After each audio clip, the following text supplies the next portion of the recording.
You're probably wondering what the hell you're looking at. This is a speed Tuttminx. It was made by VeryPuzzle, in case you couldn't tell by them putting their logo on every single hexagonal face, and it is a truncated icosahedron, which means that it has 32 sides. 20 of them are hexagonal and 12 of them are pentagonal. This is concave to make it a better speed cube, and one very important thing to note about this puzzle is that you can't just make one move on the hexagonal side, so that can actually damage the puzzle if you make more turns from there. You have to do two, so it can only make 120-degree turns, not 60-degree turns on these. The reason for that is that there are hexagon to pentagon edges and hexagon to hexagon edges. And if you ever want to check whether they're aligned right, just make sure that these hexagons, because they're not actually regular hexagons, they point. You have to make sure they're pointing towards the other hexagons and not the pentagons. If you do accidentally make an illegal move on this, you'll know because there will be some resistance to stop you from making any further turns. Are you kidding me?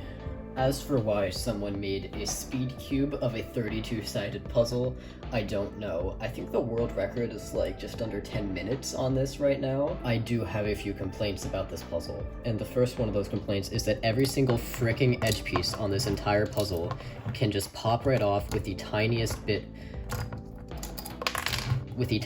of friction. I'm going to have to super glue every single edge piece in, because if one of these pops out while it's scrambled and I don't know which way to put it back in, I could make it unsolvable. And some of these corner pieces also pop right out. Oh, I took out an edge piece by accident as well.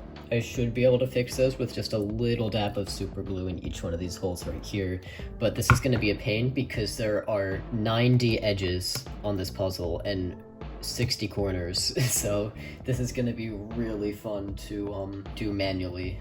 And speaking of tedious tasks that you have to do manually, you'll notice that this thing is not stickered. That's right, you have to apply all 392 stickers onto this puzzle manually. But for the low price of only $62 for a puzzle of this size, this was actually kind of worth it. Another thing is with the stickers themselves. We have these stickers here. These, as you can tell, are for the, you can vaguely see are for the hexagonal sides. These are just regular old stickers, but the pentagonal sides actually have carbon fiber stickers, so you can like visually see the difference between each one, and you don't need 32 separate colors. Also, they're really fun to scratch. I love that feeling. And they have like a cool pattern on them as well. As for solving this right now, on the surface, you'd think that it solves like just a really big Megaminx, but I don't think it's going to be that easy simply because you're restricted to double turns on all the hexagonal faces. But I guess we'll find out after I actually super glue every single edge piece and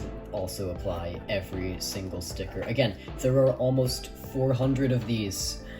I'm going to be doing that, and then I'll be right back to record some more of this video. Whoa, no way, we time traveled and it's the next day now. So, first thing I did setting this up was I got my dad and we super glued 88 edge pieces in. They kept falling out. That means 2 of them didn't fall out, as well as 3 of the corner pieces. That's half of the pieces on this puzzle that just kept falling out on their own, which is not great. As for the stickering, that took about 2.5 hours. The stickering isn't perfect, so I'm sorry to any like pro stickerers out there or anything like that. It does come with an extra sticker sheet for both the pentagonal and hexagonal sides, and those are different colors. So the 2 colors that I didn't use were this light green, because we already had another light green, and this dark gray for the pentagonal sides, but I just like the light one better. And here's the remains of the rest of the stickers. The hexagonal sides come with 4 extra stickers per thing, and the pentagonal sides come with 2, in case anything really bad happens to the stickers on this thing and you need to replace them. As for the actual stickering of this thing, like I said, it's not perfect. I could have done better. I think that I did okay, and it only took 2.5 hours. I tried to avoid putting 2 similar colors next to each other, but the couple issues I had with that I didn't realize while I was planning the color scheme are brown and maroon right here, this neon orange and orange next to each other. And since both of those have pentagonal sides versus hexagonal, it won't actually be an issue since this edge can't get flipped. As for white and silver, I think that's still enough of a difference that it won't be a problem. However, I would have done this differently if I had realized a few things and how different they would look while they're actually attached to the puzzle.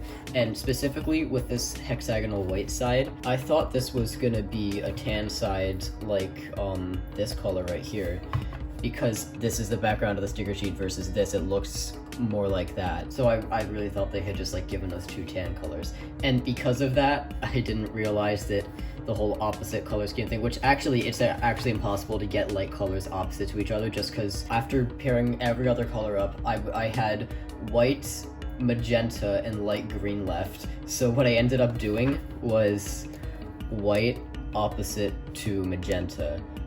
Every other color on this is opposite to a similar color, like we've got that gold opposite to brown. Other than that thing that was kind of unavoidable, I'm pretty happy with how I stickered this. It's good enough, you know. Another thing I should probably mention is that you are gonna have to break in the pentagonal sides a bit, because the hexagonal sides are a lot less stiff out of the box. Like the hexagonal sides turn fine, but the pentagons, you can see I'm sort of struggling with it. It's really hard to turn on for some reason, so you are gonna have to like turn those around some more, break them in, you know. It's a lot easier to tell actually if you are doing a wrong turn when it's actually stickered. These carbon fiber stickers, you'll just check if the pentagonal sides have all carbon fiber stickers, because they all should at any point, and then the PLA stickers are for the hexagonal sides. So I'm gonna save scrambling this thing and attempting to solve it for another video, but that ends my review on the Tuttminx. I think your main takeaway from this video should be that if you're going to buy this puzzle, which it is at a very good price for something of this size, keep in mind that setting it up is going to take a lot of patience and a lot of time. Setup probably took me like 4 hours total